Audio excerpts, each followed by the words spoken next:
"Don't embarrass me in front of my ex," she said before he arrived. I finished my drink, left the bar, and canceled our lease renewal. When she got the email from the landlord, my text read, "No scene, just an ending."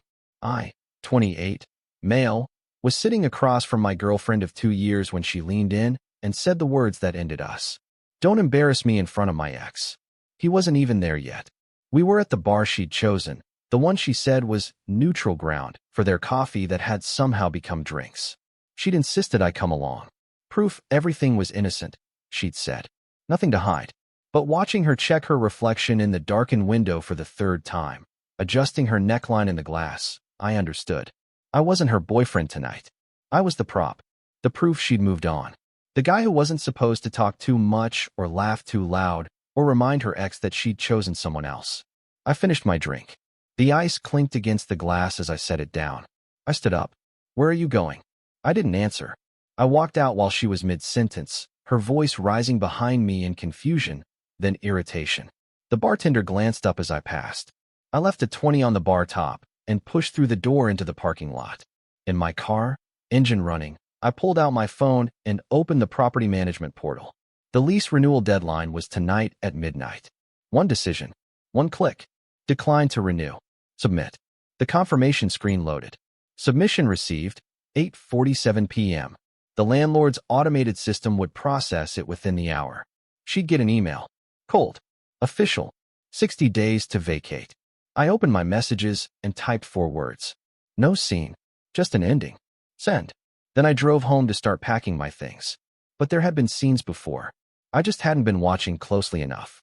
We met 2 years ago at my friend Josh's housewarming party.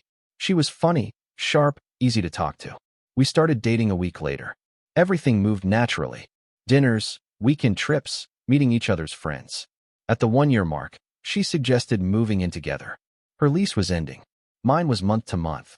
It made sense. We found a place in a decent neighborhood. 2-bedroom apartment, covered parking, 10-minute walk to her office. The application required a primary tenant. My credit score was higher, my income more stable, so the lease went in my name. She was listed as an additional resident. I didn't think much of it at the time. Just paperwork. Rent was $1,800 a month. We agreed I'd cover the larger share since I made more. I paid $1,260. She contributed $540. 70-30 split. Fair enough. I also covered the security deposit, the furniture, the first round of utilities. She handled decorating, planned our social calendar, kept the place feeling like a home instead of just an apartment. The dynamic worked. I provided stability. She provided warmth. It felt balanced. The first mention of her ex came about 6 months after we moved in. Casual. Over breakfast one Saturday. "I ran into Marcus yesterday," she said, scrolling through her phone. "We grabbed coffee. Just catching up." "Marcus?" "My ex. From college. He's in town for work now." I nodded. Didn't seem like a big deal. People stay friends with exes. Adults can handle that. Over the next few months, his name appeared more often. "Marcus is going through a rough divorce." Marcus asked about good therapists in the area. Marcus remembered my birthday and sent flowers to my office. Each mention came with reassurance. "Don't worry, it's completely platonic. He's like a brother to me. I wouldn't even call him an ex, really. We dated for like 6 months in sophomore year." I believed her. Why wouldn't I? 2 weeks before the bar incident, she brought it up again. We were making dinner. She was chopping vegetables. I was stirring pasta sauce. "Marcus is coming to town next week," she said, not looking up from the cutting board. "There's a tech conference downtown. He asked if I wanted to meet up." "Sure," I said. "We could all grab dinner one night." She hesitated. Just a second. Barely noticeable. "Maybe. He might want to catch up solo some evenings. You know, talk through some personal stuff he's dealing with." The word solo should have been a flag, but I let it pass. Gave her the benefit of the doubt. Trusted that she knew what she was doing. 3 days later, she told me he'd suggested drinks instead of coffee. "More relaxed atmosphere," she explained. "And he asked if you'd be okay with me going." "Do you want me to be okay with it?" I asked. "I mean, yes. It's nothing weird. But if you're uncomfortable, I won't go." The phrasing was perfect. She was giving me a choice, putting the decision on me, making it seem like I was the one deciding whether this was appropriate or not. If I said I was uncomfortable, I'd be the insecure boyfriend. The guy who couldn't handle his girlfriend having male friends. I'm fine with it, I said. She smiled, kissed my cheek. You're the best. But something in her smile felt off. Too bright, too relieved. The invitation came on a Tuesday, casual as ordering takeout. He's free Thursday, she said, looking up from her phone with that same bright tone. Wants to grab drinks. You should come. I was on the couch, half watching a basketball game. Where? That bar on Fifth Avenue. The one with the good cocktails. You know, near the bookstore. Neutral ground. Public. Well lit. A place where nothing inappropriate could happen. Sounds good, I said. She nodded, already typing a response. Her thumbs moved fast across the screen. When she finished, she set the phone face down on the coffee table and curled up next to me. But her attention wasn't on the game. She checked her phone twice more before the quarter ended. Wednesday evening, I found her in the bedroom standing in front of the closet with half her wardrobe spread across the bed. 3 dresses, 2 blouses, a pile of jeans. What's all this? I asked. Just figuring out what to wear tomorrow, she said, holding up a black sweater against her chest, studying herself in the mirror. It's just drinks with your ex, I said. Does it matter? She laughed, but it came out forced. I know. I just want to look put together. Professional. Like my life is going well. She tried on the black sweater with jeans, then a green blouse with different jeans, then the blue dress, the one with the lower neckline that she usually saved for date nights with me. What about the sweater you wore on our first date? I suggested. You looked great in that. She glanced at it, still hanging in the closet, then shook her head. Nah, too casual. She chose the blue dress. Thursday arrived. I got home from work at 5:30. She was in the bathroom, makeup spread across the counter, hair half curled. I'd seen her get ready for work events, for weddings, for important dinners. This felt different, more intentional. She changed outfits twice more.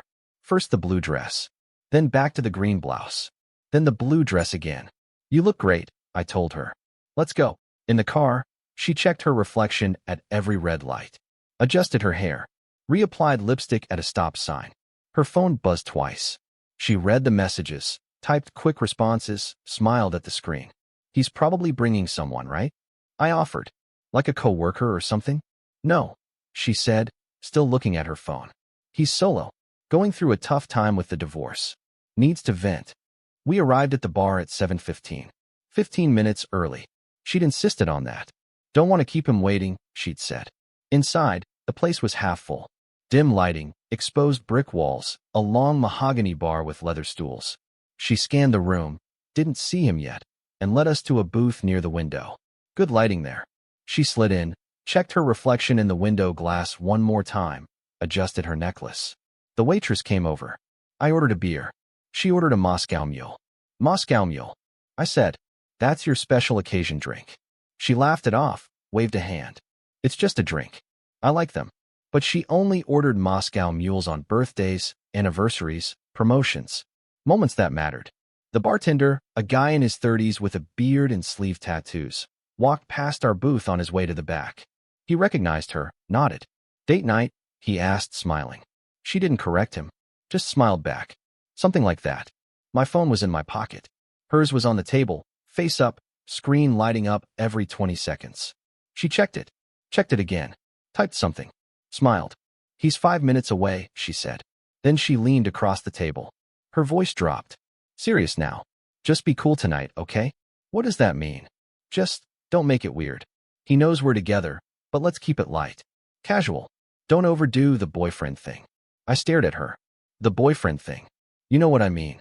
Just don't embarrass me in front of my ex. She said it like it was reasonable, like I should understand. Like asking me not to exist too loudly in front of the man she used to date was a normal request. I looked at her. Really looked. The blue dress. The lipstick. The Moscow Mule. The 4 phone checks in 2 minutes. The way she'd positioned herself in the booth so the window light hit her face just right. I finished my beer. Set the glass down. Stood up. Where are you going? I didn't answer. I walked past the bar, past the bartender, past the couple at the high-top table near the door. I heard her voice behind me, rising, confused, then irritated. I didn't turn around. Outside, the air was cooler. I got in my car, started the engine, and sat there for a moment. My hands were steady. My breathing was calm. I wasn't angry. I was clear. I pulled out my phone and opened the property management portal. But the money told a different story. I drove to the 24-hour diner 6 blocks from our apartment. Inside, I ordered coffee I wouldn't drink and opened my laptop at a corner booth.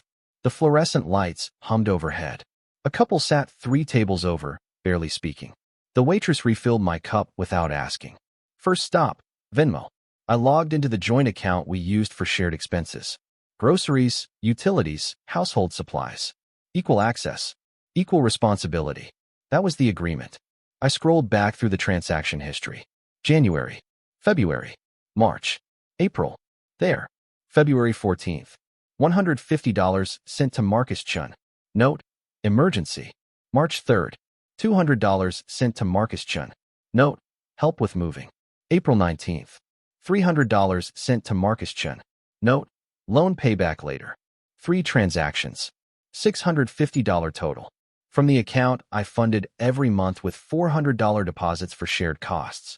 Money that was supposed to cover groceries and electric bills and toilet paper. I took screenshots. 1 for each transaction. Saved them to a folder on my desktop labeled Receipts. Next, I opened the property management portal. The login screen loaded. I entered my credentials. The dashboard appeared. Current lease, payment history, maintenance requests, renewal options. I clicked on the lease agreement. The PDF opened. 18 months old. Signed and notarized. Line 12, primary tenant name, my full legal name.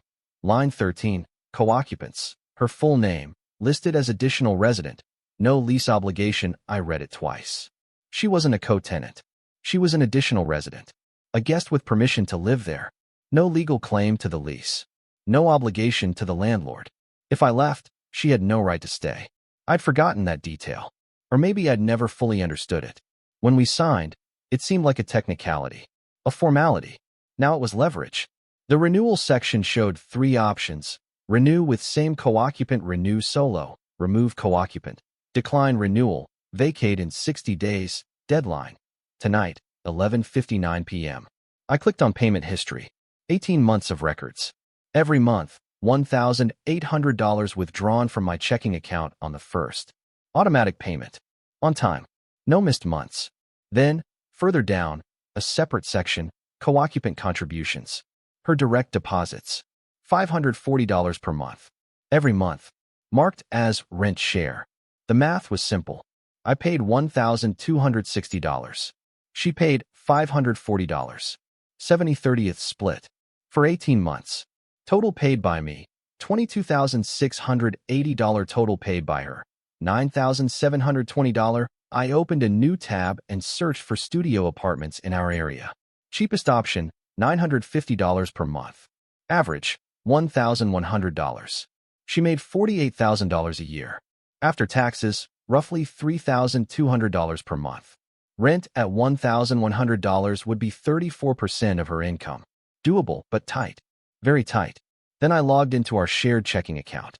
The one we used for groceries and household expenses.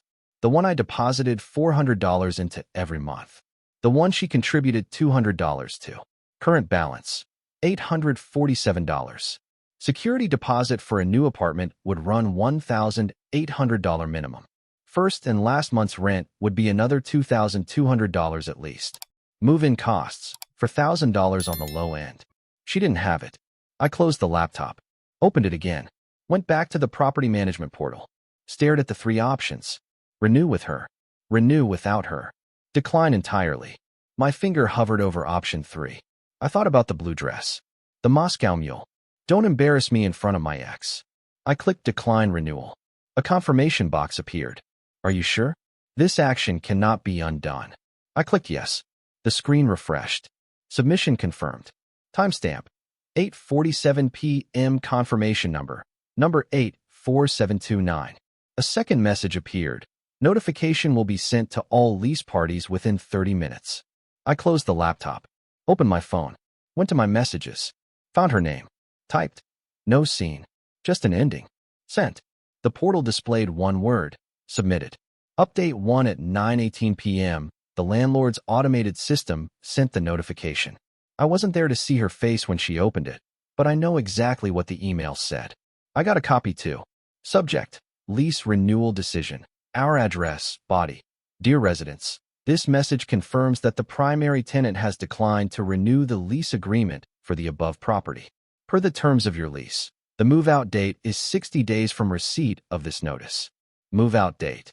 Date 60 days out, security deposit processing. Per lease terms, Section 8 final walkthrough. Schedule with office 7 days before departure for questions. Contact the leasing office during business hours. Management cold. Automated. No room for negotiation. At 9:19 p.m., my phone started ringing. I was sitting in my car in the diner parking lot. I looked at the screen. Her name. Her photo. I silenced the call. 10 seconds later, a voicemail notification appeared. I played it on speaker. Hey, what's going on? I just got a really weird email from the landlord.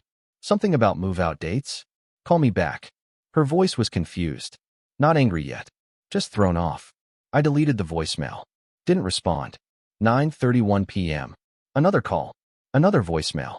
Okay, this isn't funny. I don't know what you're doing, but call me back right now. Right now. Anger creeping in now. The edge in her voice sharper. I deleted it. 9:48 p.m. Third call. Third voicemail. Are you seriously doing this? Over what? I didn't even do anything. You're being insane. Call me. Full anger now. Volume rising. Background noise, still at the bar apparently. Deleted. 10:12 p.m. Fourth call. Longer voicemail. You can't just kick me out. This is MY apartment 2. I've been paying rent for a year and a half. You can't do this. I'm calling the landlord. I'm calling a lawyer. This is illegal. False claim. Panic claim. She didn't understand the lease terms. Deleted. 10:41 p.m. Fifth call. Crying now. Please. Please talk to me. I don't understand what I did. We can fix this. Whatever it is, we can fix it. Just call me. Please. Manipulation. The shift from anger to tears. Textbook. Deleted. Between the voicemails, texts started flooding in. 10:03 p.m. Answer your phone. 10:15 p.m. I don't know what I did, but we can talk about it. 10:22 p.m. You're being cruel. 10:34 p.m. This is my home too. 10:47 p.m. Please, I didn't respond to any of them. At 11:07 p.m., I pulled into the apartment complex parking lot. I parked in my covered spot, the one assigned to our unit, and sat there with the engine off. From the car, I could see the apartment. Second floor, corner unit, lights on. I watched the window. At 11:14 p.m., I saw her silhouette move past the curtains. She was home. She'd left the bar. Marcus must have seen the breakdown. Watched her freak out over an email in the middle of their catching up drinks. I wondered if he stayed. If he offered comfort. If this was what she wanted. I got out of the car and walked to the building entrance. Used my key. Took the stairs. At the apartment door, I paused. I could hear her inside. Pacing. On the phone. I unlocked the door. She was standing in the living room. Phone pressed to her ear. Face red. Streaks of mascara down her cheeks. When she saw me, she ended the call. What the hell is this? At 9:19 p.m., mine started ringing. Update 2 by Friday morning. My phone was full of messages from mutual friends. Josh, hey man, what happened last night? Her name is saying you just abandoned her. Sarah, are you okay? We're worried about you. Mike, dude, she's posting on Instagram about being blindsided. What's going on? I didn't respond immediately. Instead, I took screenshots, organized files, built a clean paper trail. Then I opened the group chat with Josh, Sarah, Mike, and 3 other close friends. The core group, people who'd known both of us for the whole 2 years. I sent one message. Abandoned? Here's the rental history. I attached 3 images. Image 1, property management payment ledger. 18 months of records. 2 columns. Column 1, my name, $1,260 per month, automatic withdrawal, every payment on time. Column 2, her name, $540 per month, direct deposit, every payment on time. Total contributions highlighted at the bottom. Me, $22,680. Her, $9,720. Image 2, lease agreement. First page. Line 12 and line 13 highlighted in yellow. Primary tenant, my name, additional resident. Her name, no lease obligation. Image 3, renewal confirmation from property management portal. Timestamp, 8:47 p.m., Thursday. Decision, decline renewal. Status, approved. Move-out date, 60 days. The group chat went quiet for exactly 4 minutes. Then Josh responded, "Holy shit. She told us you were splitting rent 50-50 and the lease was in both your names." Sarah, wait, so she's been paying 30% this whole time? Me, correct. Mike, and the lease was only in your name? So she literally can't stay there without you? Me, correct. She's listed as an additional resident. No legal claim to the lease. A longer pause. Anna, who'd been silent until now, sent a message. "We were at the bar last night. We saw the whole thing." Me, saw what? Anna, she was waiting for her ex. "We didn't know you were supposed to be there too." She kept checking her phone, fixing her makeup. "When you left?" She looked confused for a second, then went back to her phone. Her ex showed up maybe 5 minutes later. They hugged for a long time. Sat down, ordered drinks. Then her phone went off and she checked it, and her whole face just collapsed. She started crying. Like, full breakdown. Her ex looked so uncomfortable. He tried to calm her down, but she was just spiraling.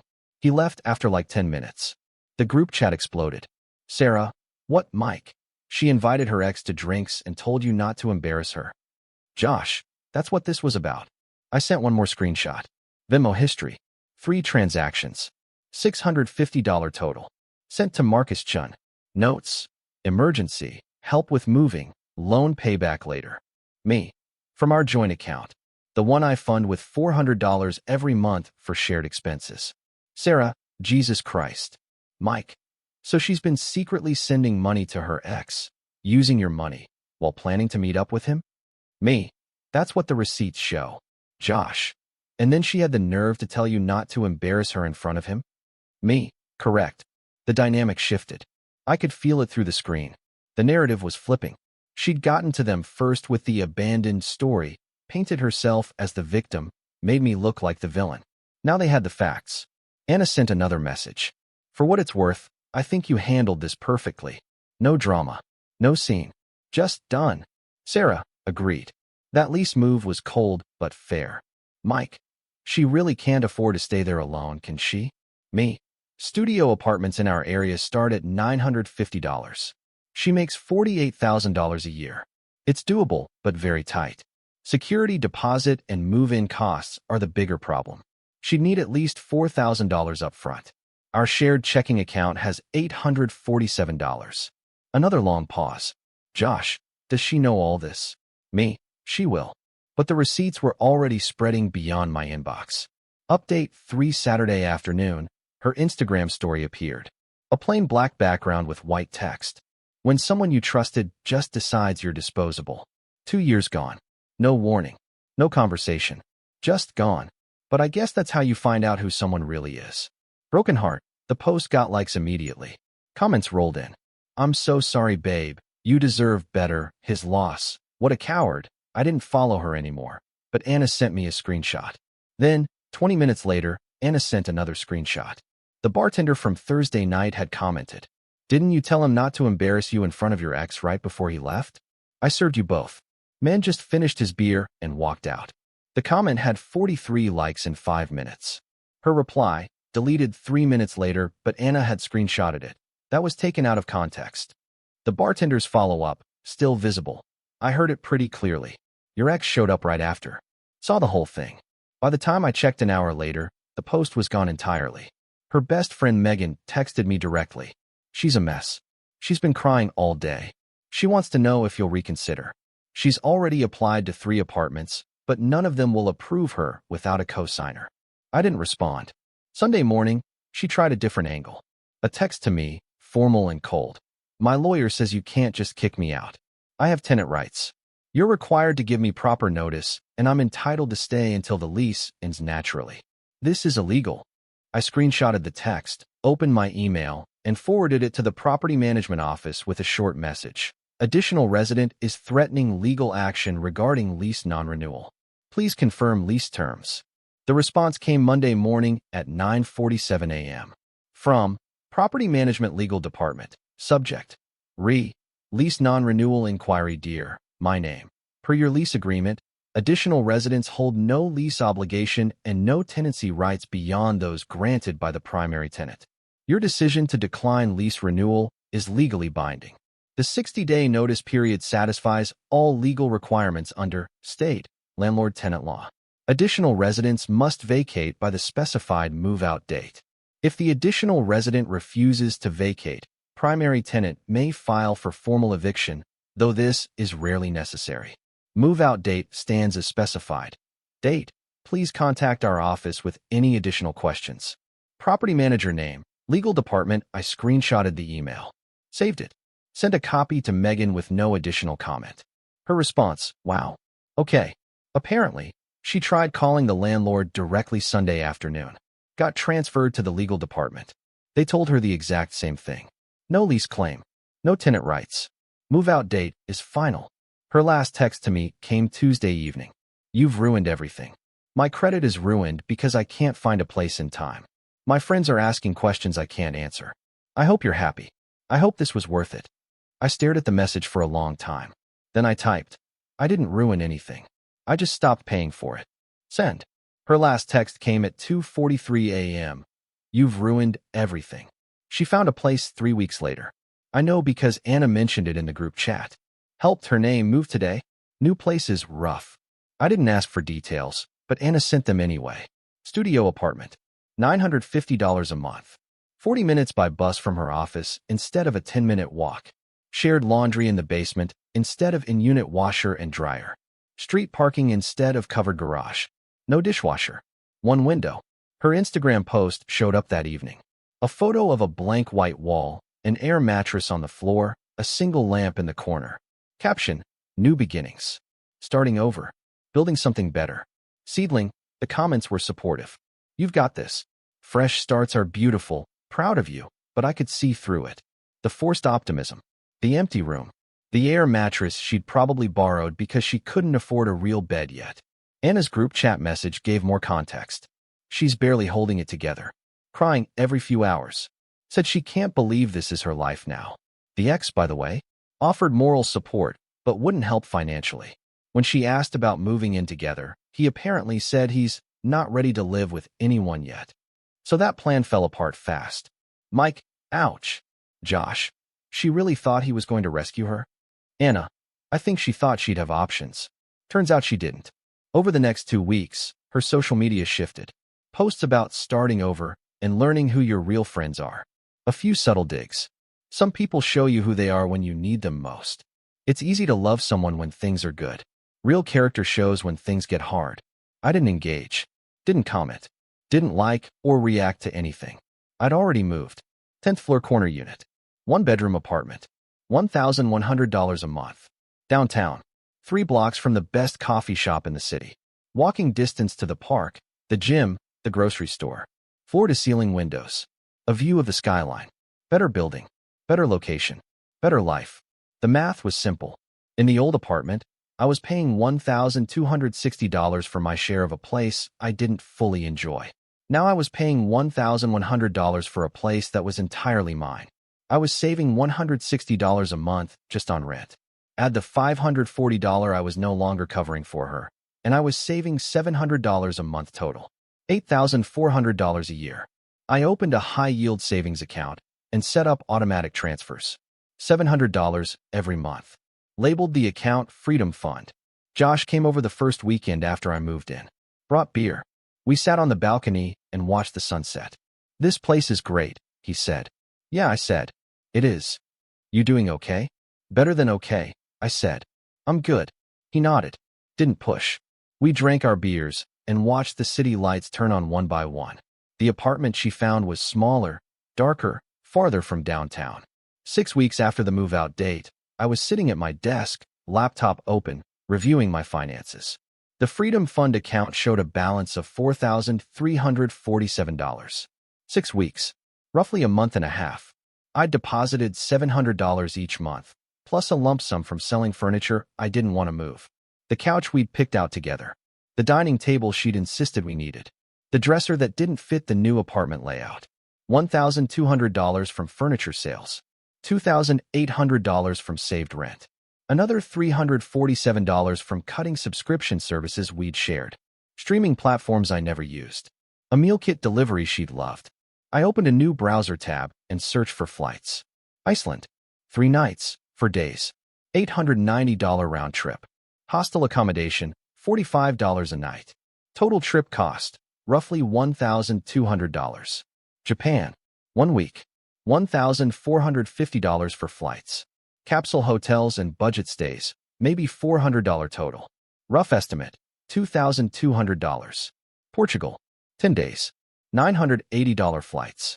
Airbnb, $600. Total, $1,900. I'd always wanted to travel, but postponed it. We should save together, she'd said. Plan a big trip. Do it right. So we saved. Or I saved. The joint savings account I'd been funding with $200 a month for future travel. I checked the balance after she moved out. $740. She'd withdrawn $2,800 over the past year. Small amounts. $100 here. $150 there. I'd never noticed. I closed the joint account. Transferred the remaining balance to my personal savings. My phone buzzed. A notification. Her name appeared on the screen. I hadn't blocked her. Hadn't seen a reason to. She hadn't tried to contact me since the "you've ruined everything" text. I opened the message. I've been thinking a lot. I miss our life together. I miss you. I know I messed up. I wasn't honest about my feelings. I was confused. But I see clearly now. Can we talk? I made a mistake. A huge mistake. I'm sorry. I read it twice. Typed a response. Deleted it. Typed again. Deleted again. Finally, I settled on something simple. Our life together was you living on my income while preparing to leave with your ex.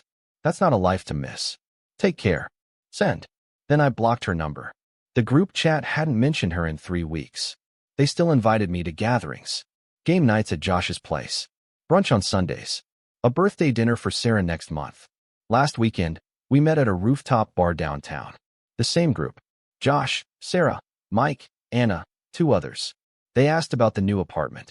It's perfect, I said. Everything I need. Nothing I don't.